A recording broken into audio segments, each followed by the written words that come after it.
Hey guys, welcome back to Genshin Impact. This is actually a second recording. The first one I did was actually sort of like lost audio, but really it was just going over the first two bosses here, Dvalin and Andrius. I actually, the reasons why I was like interested in this game was that the first two, like essentially what I would call the beginner bosses of this game, are very reminiscent of a MMO I played in the past that people know me here on YouTube over, which was Vindictus. And except that Genshin Impact had a much better launch schedule than Vindictus did, due to Vindictus having weird barrier walls to like playing the game. And yeah, overall, like this gave me a really big feel for that same kind of vibe at first, which is why I'm playing this game too. One of the main interests was that the experience and the presentation of like large enemies and intense fights like this were apparent in this game. While this is like a beginner boss and the fight sort of becomes mundane, I think the first time I ran through this boss in the story mode, I was actually like really impressed with what was going on and what was being offered. Given that it's practically the first world boss you come across, it's obviously not going to be crazy difficult or like super unforgiving like Dark Souls or something like that. But either way, it did give that sort of like danger feeling of what's to come later on in the game. So that grew a lot of interest for me to play this game more seriously, away from the more casual attitude that I approached it with at the beginning. So that's sort of where this led to. Overall, I would say like, given that how like just even the third world boss Child that was just put out recently, he's much more difficult than the first two bosses that was like given into the game. So Dvalin is obviously the easiest one. You can generally pummel him down very, very quickly. And this is the second to last tier, as I don't have the level 90 version of him yet. And like early on, I didn't even know that you could slash his claws when I was fighting him.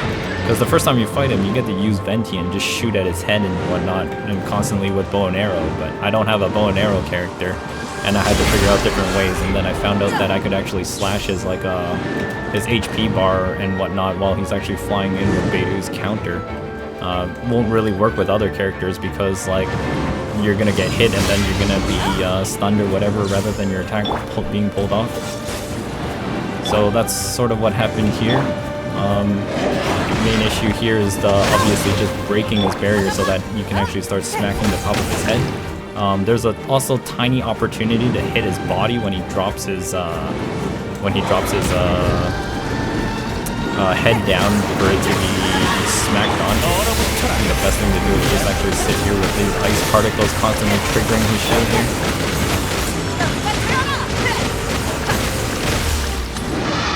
And then there's like a small opportunity to hit his body here or something for like 1 or 2 hits, but you have to be really quick and then it becomes disabled. Can't be targeted anymore. Oh, and then there's like this weird bug that when you swap characters, you can't seem to target, like you just fall through it. Oh, it's such a weird bug. That happened in the first recording as well. It's so bad. Now I have to like knock his head down again as fast as I can, which is probably not possible given that I just lost my damage spikes. This is such a buggy run. What happened?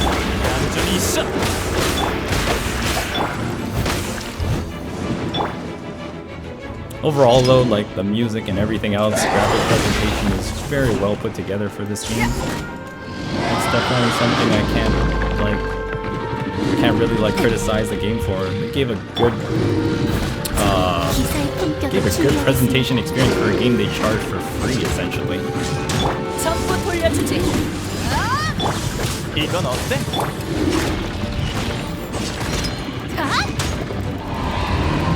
God, this is like the longest run I've ever done this, dude.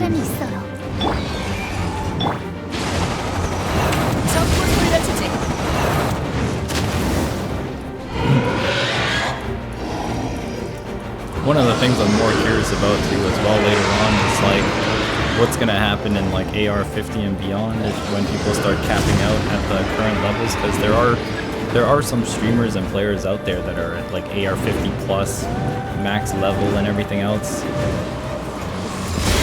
And you know, the artifacts they still have to introduce the plant set as well. There's other things going on in the game. There's new heroes being mentioned. The roster is clearly not complete. The 1.1 update was really huge. They added so much stuff in the 1.1 update that, like, the game, you gotta remember the game's only been out for like 1.5 months since, well, since the posting of like this video essentially. We're only at about like a month and a half into the game or something like that, or 2 months. And they provided a lot of content for what it is for a brand new game. It'd be very interesting to see where this game is at the 1 year mark essentially, as to like how this game has evolved, and to see if there's more like co-op events and stuff like that. Even the story elements, I think I was like almost in tears on stream when I was going through the 1.1 part 2 of Leeway. Don't really want to go around too many spoilers here, but essentially like there was a battle in there that was really epic. The music and the experience and the visuals were just breathtaking, and I was like, holy shit, I'm like, I don't know of another game that is this extreme in delivery for a $0 price tag essentially. It's pretty intense. Oh god, this boss is actually taking forever, what's going on? But yeah, I was overall really impressed with like just even that delivery. And then there's like ongoing events that they have every week so far. I think they've had almost events every other week so far, and they haven't really like gone back down from that either, which is really interesting because I didn't think they would have so many different things to keep the player distracted with activities in the game. There's still many things to do that is starting to become overwhelming as well. Like searching meteorites, different banners and things going on.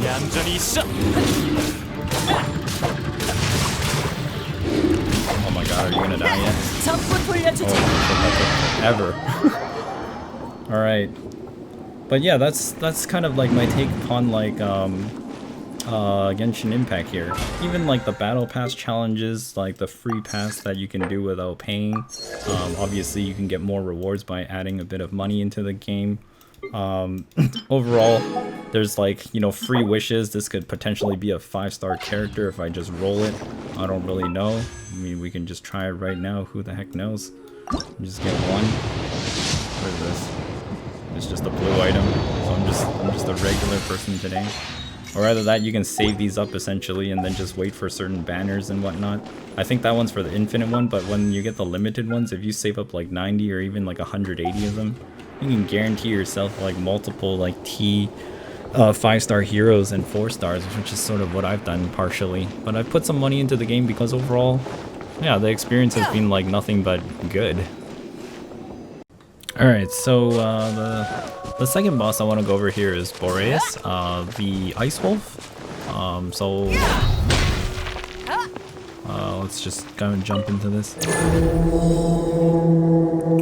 Ready to test your skills? Or Andrius. I thought it was Boreas, what the hell. Yeah, so Andrius, this wolf here. So it sort of reminded me of a lot of Dark Souls right here at this point when I got here. I think it was ice that does nothing to him.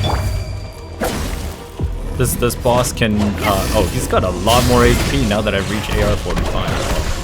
But yeah, just based on how my party's composition, there's a certain point where I can just wail on him and just instantly defeat him. But the first phase of him, I actually just have to like chip shot him down. But then once we get to the second phase, that's when I have to just burst him down, or else my party's gonna get overwhelmed with his attacks. I don't know how other parties do it, but that's how I'm gonna be doing this one. Mostly I'll be blocking like off practically every attack with Beidou here, whenever I can.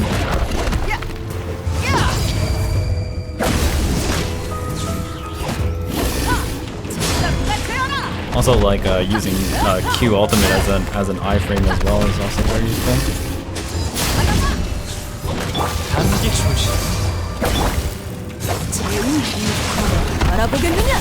He's got so much more HP now. Holy crap!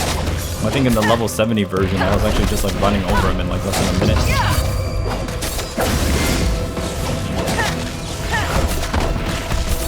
It was actually a really interesting fight for the first time I fought this boss. I actually thought like the presentation and everything about this experience was really good. And I think this was what told me that like, oh, this game's gonna get more crazier and crazier on. I still consider this boss like one of the beginner bosses too. Not really like one of the harder bosses that'll probably be introduced later into the game.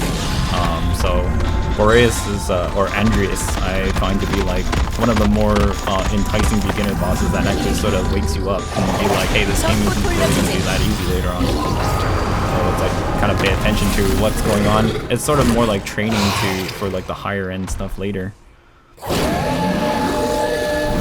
And that's sort of how I treated this. But yeah, obviously like this gave me a lot of like Monster Hunter vibes, like Dark Soul vibes, like other games I played in the past. Music's also really good. The whole presentation and experience was actually really well put together. So right here, this is where I just sort of just power up and just like lead him before all those ice particles just like destroy my party. Like it's sort of already getting bad.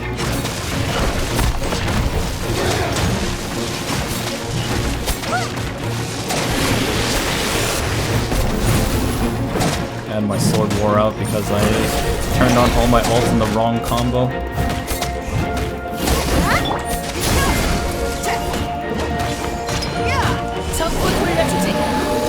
Alright. Earlier there was a recording I did of the Dvalin fight, but my music and sound was like all screwed up because of stupid Windows update. And I got absolutely carried on like the items and I got carried as hell on this again too. Oh my god. Oh, but I can't rank up that. So like what happened in the Dvalin fight was that I got really carried by because of the Northlander Claymore prototype, so that I could actually bring Noelle's weapon to rank 5 and she'll literally be capped out on her weapon power, which is insane to me. And then the fact that I just got that Gladiator's Feather Destiny right now is actually extremely useful.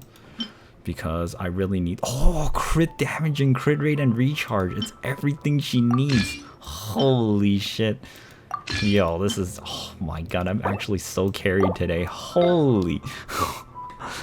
Okay, so that's perfect. So it's gonna be really hard to replace this set into the retracing bolide for Noelle later on. That's actually kind of rough because I actually want that set too. Because it's slightly more powerful than this, but these stats are just unignorable. That is crazy for her. And that means the helm, I can switch this to like a crit damage or something like that. Hopefully a yellow scaling crit rate or a crit damage helm for Noelle. Or either that or resistance helm, so that'll be it. But yeah, that's pretty much it for Dvalin and Andrius here. Yeah, I'll probably take like at least a take on each of the bosses in the game that as they come in the new regions and whatnot. And that's it. So thanks so much for watching, and I'll check you guys out next time. Peace.